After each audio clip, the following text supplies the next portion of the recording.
ایاک نعبد و ایاک نستعین. تعریف کرنے کے بعد اے اللہ ان ساری چیزوں کے ہوتے ہوئے حق تو یہ ہے کہ عبادت بھی تیری ہوگی، دعا بھی تجھ سے کی جائے گی. اے اللہ ہم صرف تیری ہی عبادت کرتے ہیں اور کرتے رہیں گے، تجھی سے مدد مانگتے ہیں اور تجھی سے مانگتے رہیں گے. کیونکہ یہ مضارع کا صیغہ ہے جو کنٹینیوشن ہے. پریزنٹ ٹینس اور فیوچر ٹینس عربی میں ایک ہی ہوتا ہے. ہمارے تو تین ہوتے ہیں نا اردو میں اور انگلش میں، پاسٹ، پریزنٹ اور فیوچر. عربی میں فیوچر اور پریزنٹ کے لیے ایک ہی صیغہ استعمال ہوتا ہے، وہ یہاں پہ استعمال ہوا ہے، ایاک نعبد و ایاک نستعین. اگر اس کو دعائیہ بنائیں گے جس طرح کہ اعلیٰ حضرت نے ترجمہ کیا ہے، حمزہ بریلوی صاحب نے، انہوں نے بہت زبردست ترجمہ کیا. انہوں نے کہا اے اللہ ہم صرف تیری ہی عبادت کریں اور صرف تجھی سے مدد چاہیں. یہ علیحدہ بات ہے کہ وہ خود اور ان کے ماننے والے غیر اللہ سے بھی مانگتے رہے ہیں. ترجمہ ٹھیک کیا ہے، اس لیے میں کہتا ہوں قرآن میں کوئی چیز نہیں داخل ہو سکتی. قرآن کا ترجمہ فٹ ہے، آپ کسی کا اٹھا کے دیکھیں، ترجمہ سب نے ٹھیک کیا ہوا. اچھا عبادت میں تو دعا بھی شامل ہے. جامعہ ترمذی میں حدیث ہے، سنن نسائی میں حدیث ہے، ابن ماجہ میں الدعاء هو العبادہ، دعا عبادت ہے. تو جب دعا عبادت ہے تو ایاک نعبد میں دعا شامل تھی. یہ پھر ایاک نستعین کیوں آیا؟ اس لیے کہ سب سے سینسٹیو ایشو ہی دعا کا ہے، غیر اللہ کو مدد کے لیے پکارنے کا. تو اللہ تعالیٰ نے اس کو اسپیسیفکلی بیان کیا. اس کے باوجود امت کی اکثریت غیر اللہ سے مدد مانگ رہی ہے. ایک تو ہے ظاہری اسباب، وہ تو آپ مانگیں، قرآن میں حکم ہے وَتَعَاوَنُوا عَلَى الْبِرِّ وَالتَّقْوَى وَلَا تَعَاوَنُوا عَلَى الْإِثْمِ وَالْعُدْوَانِ. یہ تو بالکل ٹھیک ہے. وہ ایک مفتی صاحب جو کیو ٹی وی پہ بیٹھے ہوئے ہیں لوگوں کے عقیدے خراب کرنے کے لیے، وہ کہتے ہیں جی آپ پھر ہم امی سے روٹی نہ مانگے جا کے. بھائی امی سے روٹی وہ مانگتا ہے جس کی امی گھر موجود ہوتی ہے، جس کی امی قبرستان میں آرام فرما ہوتی ہے. اگر وہ امی سے روٹی مانگ رہا ہو تو اسے کیا کہا جاتا ہے؟ پاگل یا مجذوب. تھوڑے سوفسٹیکیٹڈ ورڈ ہے، مجذوب یا پاگل. تو یہ پاگلوں سے آپ گفتگو کر رہے ہیں، یہ دھوکہ دے رہے ہیں. وہ کہتے ہیں نہیں کوئی دریا میں ڈوب رہا ہو تو اللہ کو پکارے گا، یا جو وہاں پہ کنارے پہ لوگ موجود ہیں ان کو پکارے گا. یہ تو ساری اسباب ہے. تو سر وہ اس وقت شیخ عبدالقادر جیلانی کو بھی پکار کے دیکھ لیں اگر اس کو ہے کہ وہ بچا لیں گے، کیونکہ اللہ نے دنیا کو اسباب کے ساتھ جوڑا ہوا ہے. ان کو اگر اپنے بزرگوں پہ اتنا مان ہے تو یہ پھر دریا میں چھلانگ مارے نا، تو پکارے بزرگوں کو. ظاہر اسباب میں آپ نے اڈاپٹ کرنے کا حکم ہے. ہاں جو دعا مانگی جائے گی بغیر اسباب کے، آپ جو غائب میں مدد کے لیے پکار رہے ہوتے ہیں، مثلا یہاں بیٹھے میں ان کو کہتا ہوں مجھے پانی پلا دیں، بالکل ٹھیک ہے. لیکن یہ بغداد میں قبر کے اندر ہے، میں کہتا ہوں مجھے پانی پلا دیں، وہی جملہ شرک ملے گا. یہ ہے اصل مسئلہ. یہ جھگڑتے رہتے ہیں جی وہ جی بزرگوں کو اختیار نہیں. میں کہتا ہوں جی بزرگوں کو اختیار ہو بھی، کوئی بزرگ ماشاءاللہ اتنا پہنچا ہے کہ اسے اللہ نے اختیار ہی دے دیا فرشتوں کی طرح، پھر بھی بزرگوں کو پکارنا شرک ہوگا مدد کے لیے. ویسے آپ نے محبت میں پکارنا ہے، آپ ضرور پکاریں، مدد کے لیے نہیں، ویسے اپنی محبت کا اظہار کریں. لبیک یا رسول اللہ کہیں، لبیک یا حسین کہیں، بالکل ٹھیک ہے، آپ محبت کا اظہار کریں، المدد نہیں. بارش کون برساتا ہے؟ اللہ. ڈیوٹی کس کی ہے؟ تو بارش فرشتوں سے مانگی جائے گی یا اللہ سے؟ اچھا اگر کوئی فرشتوں سے مانگ لے کہ یار خیر اللہ نے ڈیوٹی لگائی ہے، سر وہ مشرک ہو جائے گا. اور یہ قرآن میں لکھا ہوا ہے.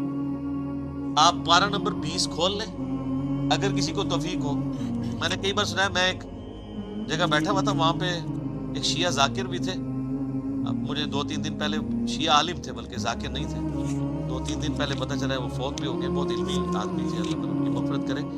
تو وہ ان کے ساتھی بیٹھے تھے، وہ کہتے ہیں جی ٹھیک ہے ہم یا علی مدد نہیں کہنا چاہیے، لیکن جو یا علی مدد کہتا ہے آپ اسے جو کہتے ہیں وہ شرک کر رہا ہے. میں نے کہا اس لیے قرآن میں لکھا ہے. تو میں نے یہ آیت سورہ النمل کی آیت نمبر 62 پارہ نمبر 20 کے آغاز میں، اَمَّن يُجِيبُ الْمُضْطَرَّ إِذَا دَعَاهُ وَيَكْشِفُ السُّوءَ وَيَجْعَلُكُمْ خُلَفَاءَ الْأَرْضِ أَإِلَٰهٌ مَّعَ اللَّهِ.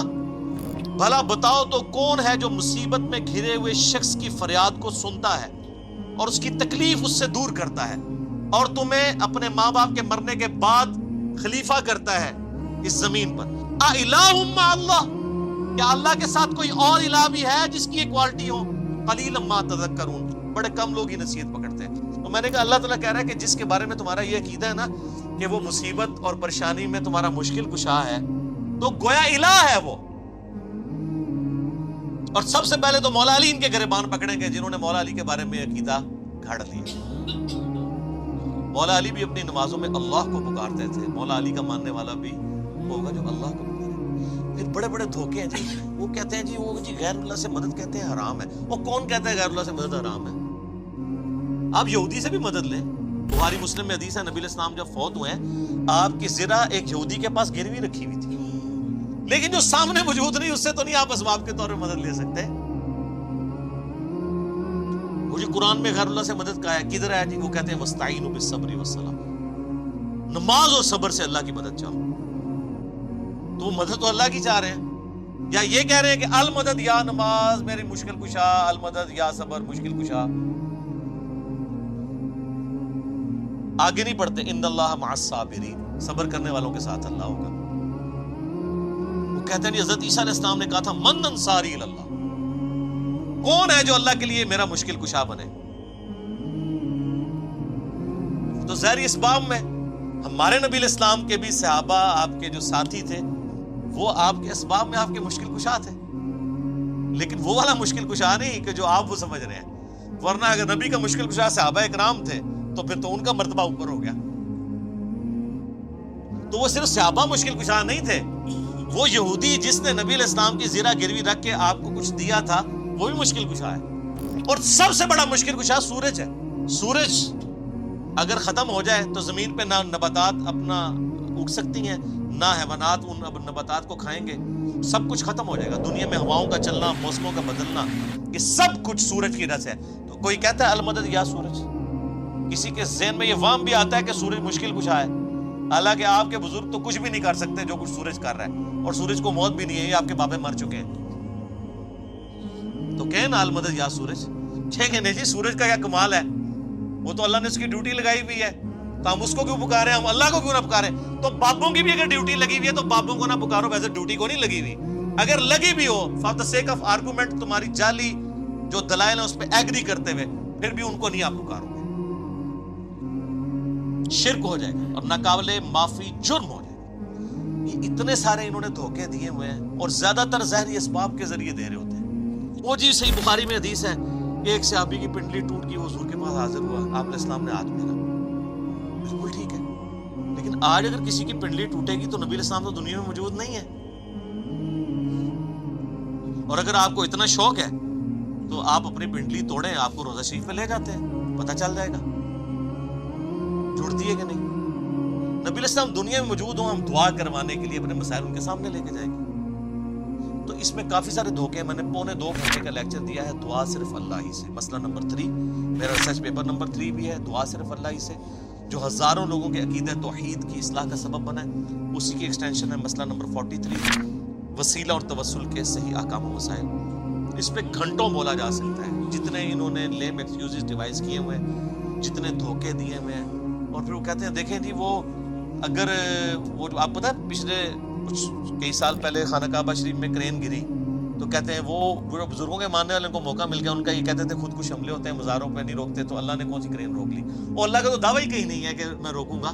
وہ ابرا کے لشکر کو ایک دفعہ ہی تباہ کیا ہے، یزید نے جب کعبے پہ چڑھائی کی ہے تو اللہ نے برباد نہیں کیا اس لشکر کو، دنیا بقدر ایفرٹ ہے۔ صحیح بخاری میں حدیث ہے قرب قیامت میں ایک پتلی ٹانگوں والا حبشی کعبے کی اینٹ سے اینٹ بجا دے گا، اللہ نے حفاظت۔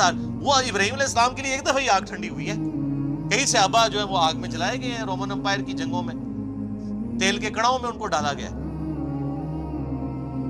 لیکن آپ کا دعویٰ ہے کہ آپ کے بزرگ سب کچھ کر سکتے ہیں، ہم کہتے ہیں پاکستان کی بجلی پوری کر دیں۔ اچھا یہ بزرگ جب بیمار ہوتے ہیں، یہ تو آغا خان میں اور شفا انٹرنیشنل میں جاتے ہیں، آپ بیمار ہوتے ہیں آپ کو اٹھا کے مزار پہ لے جاتے ہیں۔ آمدہ کوئی بزرگ بیمار ہو چیخے میں مارتا رہے، اس کو کہ نہیں سر دسو جانا کیڑے مزار تے ہیں، اسپتال نہیں تو کھڑنا۔ دنیا کے مہنگے ترین ہاسپٹلز میں یہ علاج کرواتے ہیں، آپ کو کہانیاں کرائیں گے کہ ہمارے پاس لے کے آؤ ہم بائی پاس کریں گے۔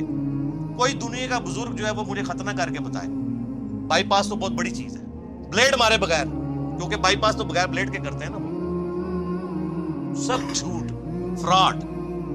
اور صحیح ہو رہا ہے آپ کے ساتھ، کیونکہ آپ نے دین بھی ان لوگوں کے حوالے کیا ہے، تو دیکھیں پھر آپ کے ساتھ کیا کر رہے ہیں۔